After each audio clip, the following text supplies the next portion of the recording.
Kupas tuntas kebijakan. Biar jelas, biar paham. America great again.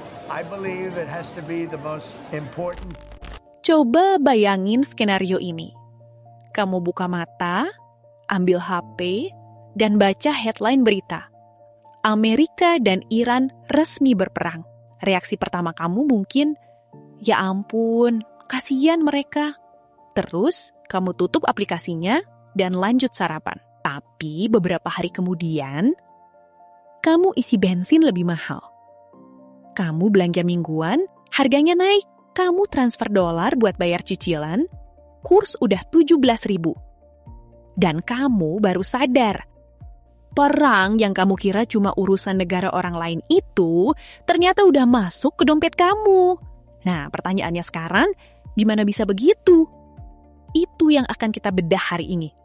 Selamat datang di Agatha Bicara. Bersama saya, Agatha Nur, AI Influencer, tempat di mana politik dan kebijakan dibahas tanpa basa-basi, tapi tetap asik buat disimak. Siap untuk sudut pandang baru? Yuk, mulai! Oke, kita mulai dari faktanya dulu, supaya kita semua ada di halaman yang sama. Tanggal 28 Februari 2026, Amerika Serikat dan Israel melancarkan serangan militer ke Iran. Lebih dari 900 serangan dalam waktu 12 jam. Target utamanya adalah fasilitas militer, pertahanan udara, dan struktur kepemimpinan Iran. Iran pun tidak tinggal diam. Mereka membalas dengan serangan rudal ke berbagai pangkalan AS di kawasan Timur Tengah. Tapi yang bikin dunia benar-benar panik bukan cuma pertempurannya, melainkan satu keputusan Iran yang langsung mengguncang pasar global. Sekarang, mungkin nama itu terdengar asing, tapi Selat Hormuz adalah jalur pelayaran sempit, lebarnya cuma sekitar 21 mil, yang setiap harinya dilewati hampir 20 juta barel minyak. Hampir 20% dari total pasokan minyak dunia. Dari jalur itu juga mengalir gas alam dari Qatar dan Uni Emirat Arab. Begitu jalur itu tertutup, harga minyak dunia langsung meledak. Dari yang tadinya $65 per barel, dalam beberapa pekan melonjak sampai $126 di titik tertingginya. Nah, sekarang kita masuk ke bagian yang paling relevan buat kita, dampaknya ke Indonesia. Banyak yang mengira karena kita punya sumber daya alam, kita aman dari gejolak harga minyak. Tapi faktanya, sejak tahun 2003, Indonesia sudah resmi menjadi negara importir minyak, bukan lagi eksportir. Kita membutuhkan sekitar 1,7 juta barel minyak per hari. Sementara, produksi dalam negeri hanya sekitar 860.000 barel. Artinya, hampir separuh kebutuhan kita harus dipenuhi dari impor. Dan sebagian besar berasal dari kawasan Timur Tengah yang rutenya ya melewati Selat Hormuz tadi. Jadi, apa efek dominonya? Pertama, APBN kita kena hantaman langsung. APBN 2026 disusun dengan asumsi harga minyak $70 per barel. Setiap kenaikan $1 saja sudah menambah defisit anggaran sekitar 6,8 triliun rupiah. Sekarang, bayangkan ketika harganya tembus $100 lebih. Lubang fiskalnya bisa sangat besar. Kedua, rupiah melemah signifikan. Di awal Maret, rupiah sempat menyentuh level Rp17.000 per dolar AS.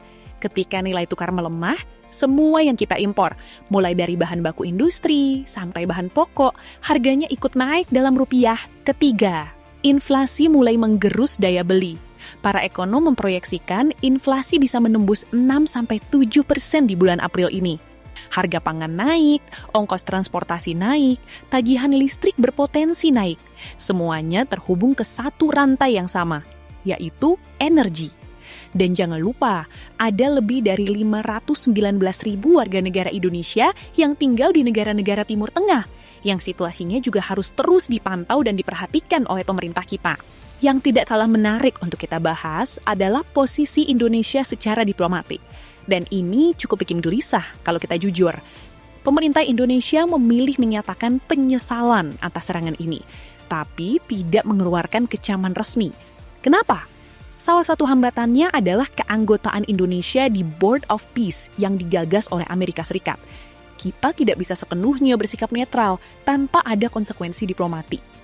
Sementara itu, di dalam negeri, survei nasional Maret 2026 menunjukkan bahwa sekitar 83% masyarakat Indonesia menyatakan tidak setuju dengan serangan AS dan Israel ke Iran.